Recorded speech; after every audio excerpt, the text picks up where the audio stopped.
There's nothing like bones to remind you of your heritage.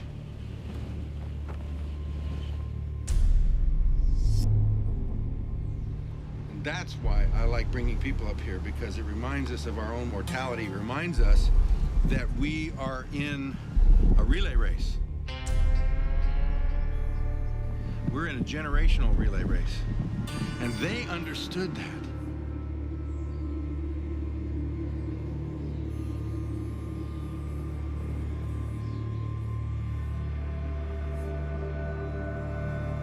This is William Bradford's grave. That's him. He's the governor for 30 years of the Pilgrim colony, who lost his wife the first winter, who fell off the back of the Mayflower. She was the first one to die. He's one of those that survived the first winter. He's one that went on and became their governor and their faithful leader for all this time. And they built this for him many years later.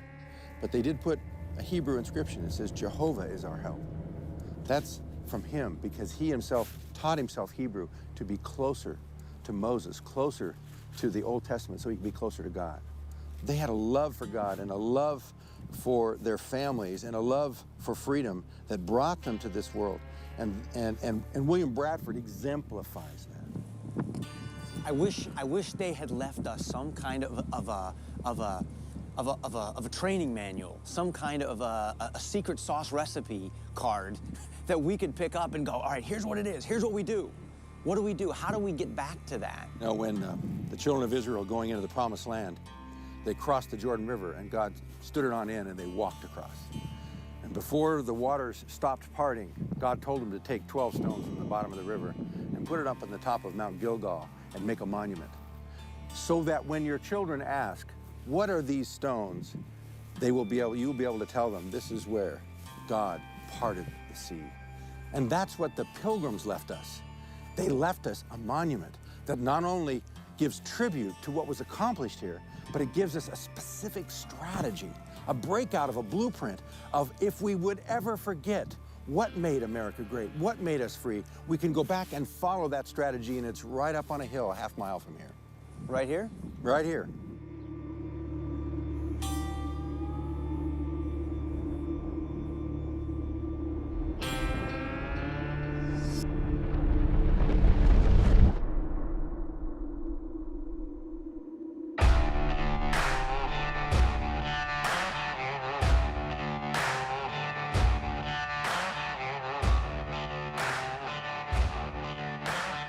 This thing is huge.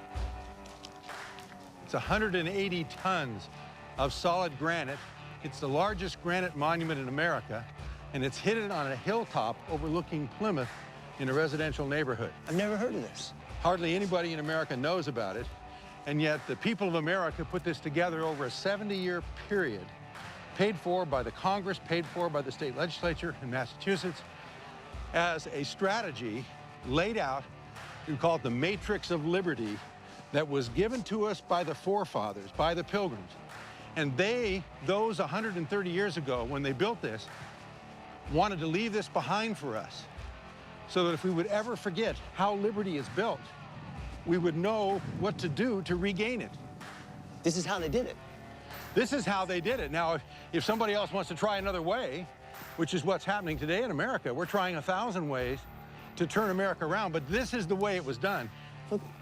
This is it, the only successful strategy of liberty that has ever been carried out in the history of mankind. Well, let's walk through it. And let's take this strategy apart. What does this mean? What are they trying to tell us here? So where do you start? Her name is Faith. It says so right there. And she is pointing her finger to heaven. Why? For God is. For God is, because her faith is in the God of the Bible, in Jesus Christ. They knew that the only faith that could bring true liberty was a faith in the one true God and his Bible. And you see a Bible there, an open Bible. It's a Geneva Bible. The pages are opened up, which meant that they read it. And as they read it, and as they had faith in God, he gave them wisdom. That's why you see the star on her forehead. She's given wisdom to know how to live in this world. And all of the rest of these statues, each one weighing almost 20 tons, is tied to faith, because without faith, it falls apart. And that's the beginning of it all. Where do we go from there? From here, you need to go to character or morality, and you'll notice Because that's the internal liberty. that is the internal liberty, which is the beginning of all freedom. She is called morality. Notice that she has no eyes. That is on purpose because she's looking internal character, the transformation of the heart first, and then that brings external transformation. And notice that she has the 10 Commandments in her left hand and the scroll of Revelation in the right. What would that signify? The Bible. Exactly. That if you want to have morality, there has to be a standard, and more than that, there has to be an internal transformation. This is speaking of the need to internalize and allow God to change our hearts and our minds first. Because in England, you had top-down morality imposed on people. Do this, do that. You're moralizing people, but you're saying their morality started in the heart. In the heart. It had to be changed here. They realized Inside. just because you said you were a member of a church, like the Church of England, didn't make you a Christian. And you see this over on the side. The side statues give an explanation of what the meaning of this is for us. That's why we need the evangelist. You see the evangel here writing down the Gospels. And there's a need for evangelists. Why? Because we need to have the gospel of the great liberating gospel of Christ that says he came to set us free. First. So this is completely contrary to the way the rest of the world had done it up to this point. The pilgrims are saying that morality starts internally with the gospel. The evangelist has to preach the message that transforms the heart, and then you want to do what's right, rather than being forced to do what's right from the king who tells you what good and bad is. That's it. Okay, what's next? What's next is, and you see the development of it, if you want to have a free civilization, you need to have a civil authority or civil law that will give a base for that freedom. In other words, you've got to have some degree of order in society. And that order, as you see here, is built upon law.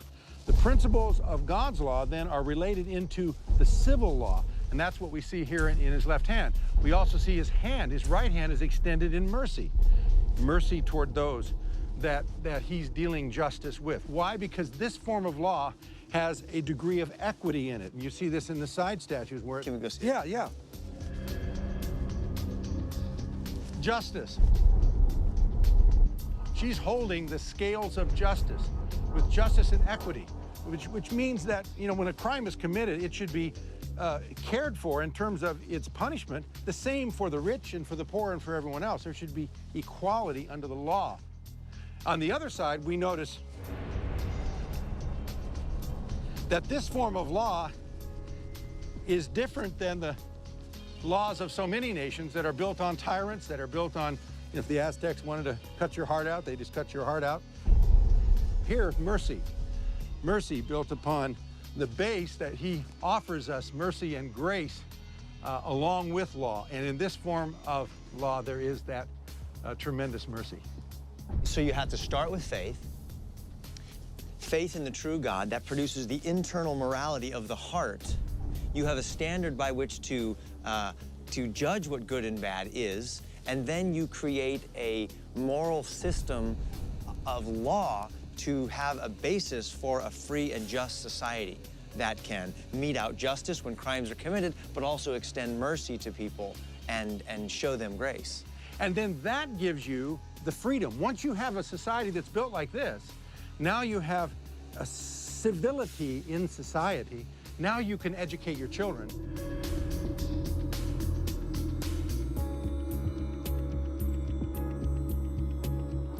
Here, they could train them. And you see the lady here in the statue of education, and she is opening the Word of God or the Book of Knowledge, and she has got the wreath of victory she's wearing, about a 25-year-old woman. She is educating her children, and she is sitting in victory. Why is she sitting in victory? Because she has trained her children up in the way they should go and prepared them so that the next generation that came after them would know the strategy of how to carry on the truth and carry on a free civilization. Isn't that amazing? And what's on her side over here? Over here, you see her training her child. And she has a book in her one hand, and then he has a scroll where he is writing on the other. And this is youth, trained in their youth. It was the parents' responsibility to educate. And so this would be the mother training up a child in the way he should go. You know what I think is interesting is that they had just left England and left this top-down government system. So when they got here, their idea of education wasn't send your kids off to a government school to educate them. It was the parents' responsibility to do this, particularly because their worldview was different than the government's worldview, which would have been, no, you're a nobody, you're a slave, you just lay down on your back and do whatever the king says, which is sort of the attitude that we get in most governments today, is that you just do whatever the government says, whereas they're saying, no, it's our responsibility as parents to educate our kids and to teach them faith and internal morality and to understand the importance of fair, just, and merciful laws. And it's passed down from generation to generation. And if you see on the other side, you'll see how the grandfathers played a role. For it's not just the father. Of course, the father and the mother are the key educators. But the key is the hoary heads. Those are the older ones who also have a role. Because you see the guy with the beard here, he's the old guy. And what do you see his left hand pointing to? There's a book, and it looks like you've got the 10 Commandments again. 10 Commandments and an open Bible, okay? And so he, being older and wiser, he knows the commandments, he knows the Word of God, and then he is pointing to that, and then on the other side, what do you see of him? That's the world. The world, right. So he is teaching the younger generation, both his daughter and his grandchildren, how the world works from a biblical perspective.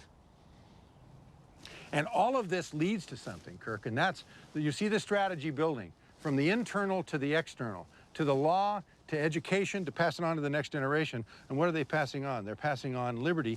And this is what is the result of living out that strategy. In his name is liberty.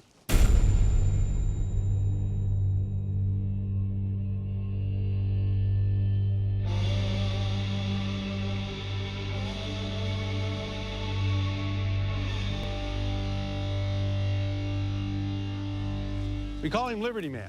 Look at this guy, he's a Liberty stud. hero. Now this guy is not a guy you want to mess with, right? And he's seated in liberty. Okay, explain who this guy is. Liberty Man. Liberty Man, or the liberty hero that he represents, is the fruit. He is the result of obeying the matrix of liberty that you see on this monument. And he is seated in liberty. Now, I want you to be careful to notice these details. Notice that he's holding broken chains in his left hand. Notice that he has, where the chains were, bound to his legs.